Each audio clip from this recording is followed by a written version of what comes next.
और साप्ताहिक अवकाश को लेकर सियासत भी शुरू हो गई है। जेडीयू इसे गलत नहीं मानती तो वहीं कांग्रेस नेता भी दबे जुबान से ही बोल रहे हैं। हालांकि बीजेपी कह रही है कि सरकार को इसे देखना चाहिए। ये निहायत बेवकूफ़ी की बात है और जानकारी की कमी। आपको ये मालूम होना चाहिए कि जब से यहाँ स्कूल का निज़ाम कायम हुआ है बिहार में, बिहार झारखंड एक था, तब से ये सिस्टम है कि जो उर्दू मीडियम स्कूल होते हैं उसमें शुक्रवार को छुट्टी होती है और जो दूसरे मीडियम के स्कूल होते हैं उसमें इतवार को छुट्टी होती है। तो ये कोई मुद्दा ही नहीं है। पता नहीं कैसे इस तरह की इसको मुद्दा बनाने की कोशिश हो रही है। सरकारी स्कूलों में कब छुट्टी हो और कब न हो, इसका सरकारी स्तर पे ही निर्धारण होता है और ऑलरेडी बिहार सरकार ने ऐसा निर्धारण कर रखा है। देश के दूसरे प्रांतों में भी इस तरह का निर्धारण किया हुआ। अब पर्टिकुलर किसी इलाके में रविवार के बदले अगर शुक्रवार को छुट्टी देने का निर्णय लिया है, इस बारे में तो मुख्यमंत्री और राज्य के शिक्षा मंत्री ही जवाब देंगे। और सरकार सब कुछ देखती है। सरकार के लंबे अमला फौलाद है, पदाधिकारी हैं, इसलिए जब तक उनको अच्छा और खराब में पता नहीं चलेगा तब तक हमारे कहने से और आपके कहने से कुछ नहीं। बीजेपी सांसद राकेश सिन्हा ने सरकारी स्कूलों में शुक्रवार की छुट्टी को लेकर कहा है कि सरकारी छुट्टियां धर्म को देखकर नहीं होती। अगर ऐसा होता है तो ये सांप्रदायिक निर्णय है। भारत में उल्टी गंगा बहाने की कोशिश बेकार साबित होगी। सरकारी छुट्टियां धर्म को देखकर नहीं होती हैं और मुझे लगता है यदि ऐसा होता है तो ये घोर सांप्रदायिक निर्णय है और इस निर्णय को वापस लेना चाहिए।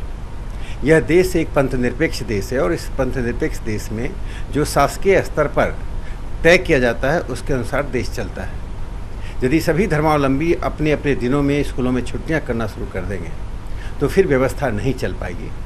टर्की एक ऐसा देश है जो मुस्लिम बहुल देश है।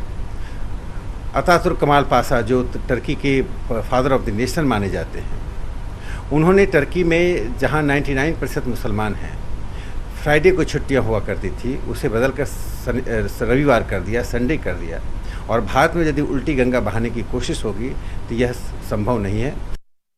अब ऐसे में कई सारे सवाल हैं जो उठ रहे हैं। न्यूज़ 18 भी सवाल पूछता है कि जिला शिक्षा पदाधिकारी इसकी तह में क्यों नहीं गए। जब उन्हें पता चला कि ऐसा हो रहा है तो तह तक क्यों नहीं जाया गया।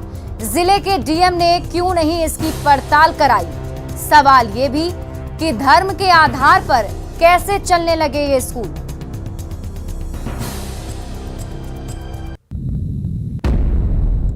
बढ़ते आगे, लालू प्रसाद के बेहद करीबी और पूर्व विधायक भोला यादव की सीबीआई ने दिल्ली से गिरफ्तार कर लिया है। भोला यादव फिलहाल दिल्ली स्थित सीबीआई मुख्यालय में हैं और उनसे पूछताछ की जा रही है। सीबीआई आज ही उन्हें राउज एवेन्यू कोर्ट में पेश करेगी और कोर्ट से रिमांड मांगेगी। आज सीबीआई ने एक साथ भोला यादव के कई ठिकानों पर छापेमारी भी की।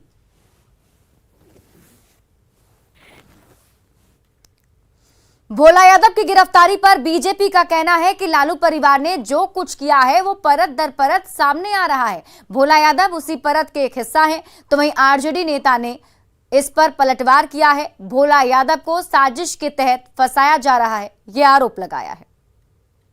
कई मामले हैं। अब किन मामलों पे, चूंकि लगातार बिहार में कई चीज़ों में उन लोग का इन्वॉल्वमेंट रहा है, अब सीबीआई ने किस चीज़ पर संज्ञान लिया है उसकी जानकारी तो अभी सीबीआई देगी। लेकिन जिस प्रकार से चीज़ें नज़र आ रही है, अभी तो छापा हुआ है, विषय पूरी तरह से निकल के आने के बाद ही इस पर कमेंट किया जा सकता है। वो रेलवे में भर्ती वाला जो मामले पे उनकी गिरफ्तारी की बात आ रही है। देखिए, जिस प्रकार से बिहार के युवाओं को ठगने का काम लालू यादव जी और उनकी पार्टी ने किया है और कहीं ना कहीं कह सकते हैं कि ज़मीन के अगेंस्ट जॉब जो उन्होंने हैशटैग के रूप में काम किया, तो कहीं ना कहीं बिहार के लोगों को ठगने का जो काम किया है उस पर तो कार्रवाई होगी। अब जो लोग भी इसमें संलिप्त हैं वो पकड़े जाएंगे। सीबीआई का मिसयूज का, दुरुपयोग का एक प्रकाष्ठा है। क्या वो कोई कर्मी के रूप में काम किया हो, ओएसडी के रूप में काम किया हो, उसका क्या रोल हो सकता है?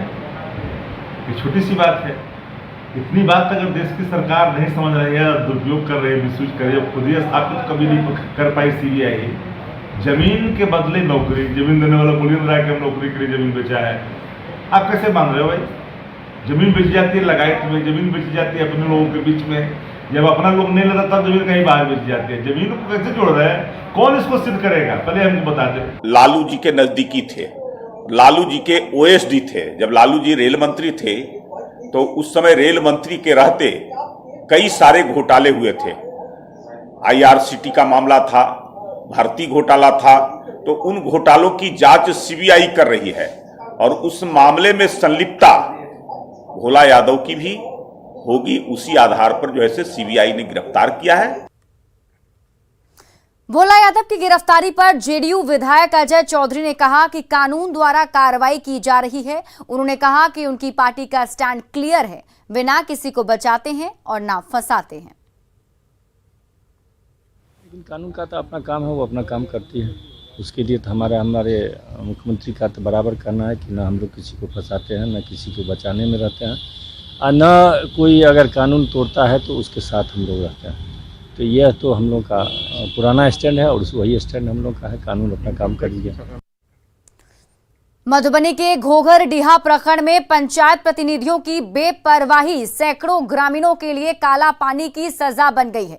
ये रिपोर्ट देखिए।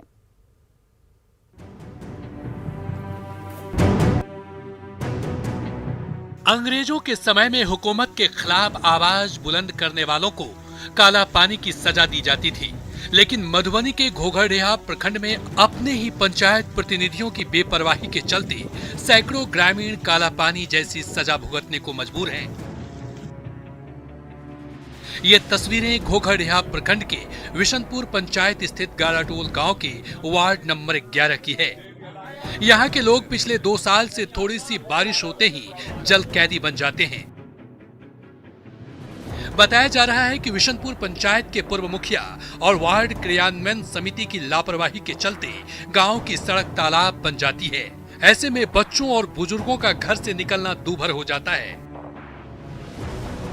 ग्रामीणों का कहना है कि करीब 2 साल पहले इस सड़क के लिए फंड का आवंटन हुआ था, लेकिन पूर्व मुखिया और वार्ड सदस्यों की मनमानी के चलते गांव के बीचों बीच करीब 90 फीट एरिया में सड़क निर्माण नहीं किया गया। ऐसे में थोड़ी सी बारिश होते ही पूरे गांव का पानी इस अर्धनिर्मित सड़क पर जमा हो जाता है। यहाँ से ई रोड बनले आई 2 साल भ गए है। रोड का बनला एतो मटेरियल राखल छले, एतो सामान सब छले है। सब सामान उठ के एठान से पहलुका वार्ड मेंबर, पहलुका मुखिया सबटा ला के चल गेले। आई रोड के बनबे ला हम सब परेशान भ गेलौं, कहत कहत मर गेलिए। आई बनबै छी, काल बनबै छी, परसू बनबै छी, ओ रोड आखिर बनतै कहिया? ई रोड का आवंटन भ चुकल छै। पिछला 2020 में एकर छले है, कार्य चालू भेल छले है। एहि बीच में जे छै से एकर आवंटन भ चुकल छै, पैसो हमरा सबके मुताबिक एकर निकल गेल छै। एखन तक 2 साल भ गेले, रोड नहीं बनले। मेटेरियलो रहे तो किछ हता से चल गेले मेटेरियल उठ के। आखिर ए रोड के बनेते? नया मुखिया कह रहल छै हम नहीं बनावे, एकर आवंटन भ चुकल है, जे पुराना है वो बनेता। सड़क पर जल जमाव की समस्या से गाराटोल के ग्रामीण परेशान हैं। हालांकि विशनपुर पंचायत के वर्तमान मुखिया ने जल्द ही इस समस्या के समाधान का भरोसा दिया है। मुखिया प्रतिनिधि शिशिर मिश्रा का कहना है कि पूर्व पंचायत प्रतिनिधियों ने क्या किया ये जांच का विषय है, लेकिन गाराटोल के ग्रामीणों की समस्या जल्द से जल्द दूर करना उनकी प्राथमिकता है। जांच का विषय है कि राशि का गमन हुआ है या नहीं हुआ है, राशि गमन तत्कालीन वार्ड क्रियान्वयन समिति के द्वारा किया गया है या नहीं किया गया है। इसके लिए स्थानीय वार्ड के लोगों के द्वारा प्रखंड विकास पदाधिकारी घोघरडीहा के पास लिखित आवेदन दिया गया है और वो जांच का विषय, उसकी जांच चल रही है। जो दोषी होगा उस पर निश्चित रूप से कार्रवाई होनी चाहिए और होगी। पंचायत का हर एक जनहित का समस्या मेरा निजी समस्या है, ऐसा मैं मानता हूं और उसके निदान के लिए मैं अपना 100% देने का प्रयास करता हूं और करूंगा। ग्रामीण इलाकों में गली नली योजना के लिए राज्य सरकार अरबों रुपए पानी की तरह बहा रही है, लेकिन पंचायत प्रतिनिधियों की बेपरवाही के चलते जमीनी हकीकत अभी भी बदरंग बनी हुई है। हालांकि विशनपुर पंचायत के वर्तमान मुखिया ने इस मामले में गंभीरता दिखाई है। अब देखना है गाराटोल की तस्वीर कब तक बदलती है। अमित रंजन, न्यूज़ 18 मधुबनी। गया सेंट्रल जेल में बंद वार्ड सचिव की इलाज के दौरान मौत हो गई। वार्ड सचिव को शराब पीने के आरोप में गिरफ्तार किया गया था। परिजनों का आरोप है कि आबकारी विभाग की टीम ने पिटाई करने के बाद उन्हें जेल भेजा था। इसके बाद जेल में उनकी हालत बिगड़ी और अस्पताल में इलाज के दौरान मौत हो गई। परिजनों ने जेल प्रशासन पर भी लापरवाही का आरोप लगाया है। वाला खाना नहीं मिला। अच्छा। और जब हम लोग मिले और हम लोग के फिर भेंट करके भगा दिए, कहा कि इसको जेल देंगे। अच्छा। नहीं दिए हैं, थाने पर खूब पीट दिए हैं और पीटने के बाद हमको भाई डेथ हो गई। थाने पर मारपीट किए। प्रथम इंटर स्तरीय सीटों को भरने और वेटिंग लिस्ट जारी करने की मांग को लेकर एक बार फिर बड़ी संख्या में अभ्यर्थी बीएसएससी कार्यालय का घेराव करने पहुंचे। अभ्यर्थियों के प्रदर्शन को देखते हुए कार्यालय के आसपास बड़ी संख्या में पुलिस बल की तैनाती की गई। अभ्यर्थियों का आरोप है कि साल 2014 में ही इंटर स्तरीय परीक्षा का विज्ञापन जारी हुआ था, लेकिन रिजल्ट के बाद भी 13,120 सीटें खाली हैं और हजारों छात्र बाहर हो गए। जायजा लिया हमारे संवाददाता रजनीश कुमार ने।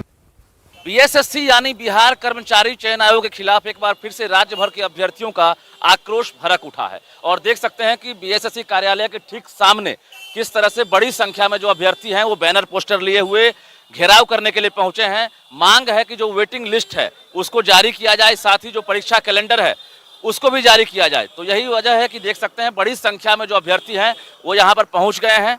जरा बात करते हैं कि डिमांड क्या है आप लोगों का, क्या डिमांड है?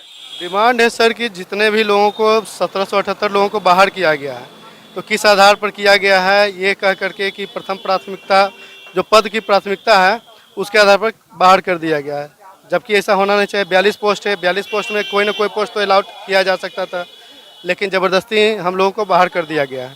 क्या नाम आपका? विक्रम कुमार नाम हुआ है। अभी क्या करेंगे आप लोग? अभी बड़ी संख्या में आप लोग आए हैं। हम लोग आयोग से बस यही मांग करते हैं कि हम 1778 स्टूडेंट को जिसको रखा गया है कि सारी अहर्ता पूरी करते हुए कि आप प्राथमिकता के आधार पे नहीं आ रहे हैं, कोई ऐसा आयोग नहीं है कि सीट से कम रिजल्ट दे और उतने स्टूडेंट को बाहर कर दे। विज्ञापन निकला था और विज्ञापन ये 2014 की है। 8 साल से हम लोग इसमें लगे हुए हैं, 1-2 साल की बात नहीं है, 8 साल से लगे। अब हम लोग को दूसरा कोई उपाय भी नहीं है। क्या इसकी परीक्षा और रिजल्ट जारी हुआ? परीक्षा रिजल्ट सारा चीज जारी हुआ, अभी सारा चीज हो गया। पीटी, मेंस, टाइपिंग सारा चीज क्वालिफाई करने के डॉक्यूमेंट वेरिफिकेशन करवा के अब हम लोग को बाहर किया जा रहा है, ये कह के कि आप प्राथमिकता के आधार पर आपका मेगा अंक नहीं बन रहा है, जबकि जितना सीट है उससे कम रिजल्ट दिया गया। हम लोग आयोग के पास अपना प्रस्ताव रखेंगे कि जो हम लोग का मांग है 1778 स्टूडेंट है उसको जो है वेटिंग लिस्ट जारी किया जाए और पूरे सीट पर जो है से बहाली पूरा किया जाए।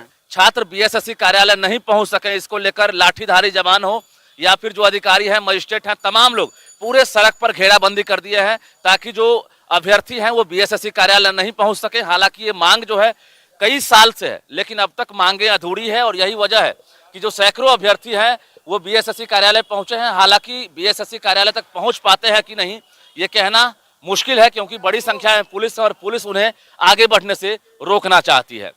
रजनीश कुमार, न्यूज़ 18 पटना।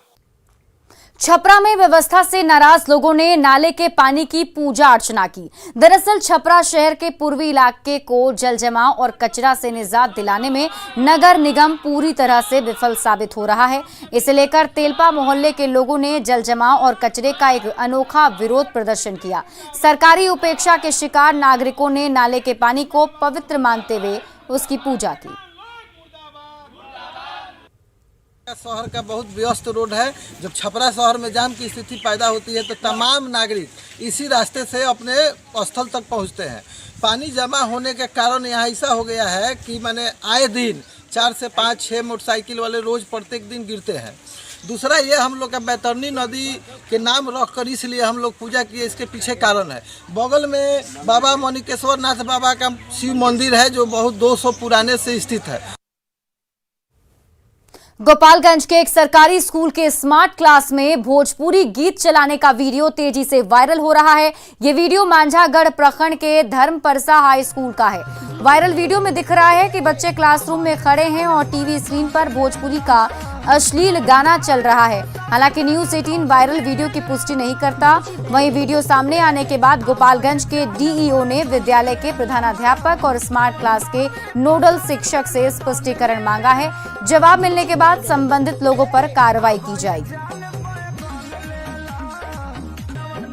और वीडियो कल मेरे पास एक आया है जो कि सोशल मीडिया पे था, जिसमें था कि भोजपुरी गाना उन्नयन जो स्मार्ट क्लासरूम में चलाया जाता है इसी में वो चलाया गया है। तो उस संबंधित प्रधानाध्यापक और नोडल शिक्षकों से स्पष्टीकरण हम लोग करने जा रहे हैं। इसकी जांच कर लेंगे, उसके बाद सही स्थिति का पता चलेगा। जो भी इसके दोषी उनको हम लोग कार्रवाई करेंगे। संबंधित जो प्राधिकार हैं उनको हम लोग लिखेंगे कार्रवाई करने के लिए।